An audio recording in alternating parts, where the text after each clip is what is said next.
And across the Triad, as people get out to enjoy this wintry weekend, many kids are taking this time to get outside and build the winter wonderland of their dreams. But as our Aaron Burnett discovered, they're not the only ones having a good time.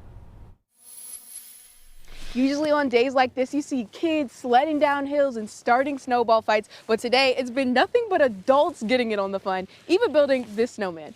It was going down pretty good, so we were like, let's just build a snowman. Something Logan Freeman and Eric Klein say they haven't done since they were kids. That's what we got. It's not too tall. We ran inside and got blueberries and just a carrot and some charcoal and an old scarf that we had and an old hat that we used for a murder mystery party that we had going on in my old college boots. And thus, Frosty was born. They even got up early to go sledding with their friends. And they aren't the only adults embracing the cold.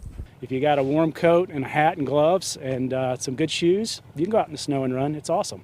Just trying to get some exercise while it's sunny, get some sunshine. We were just talking about how as kids when it snowed we would always go outside and be playing, and now we're like, where is everyone? I know.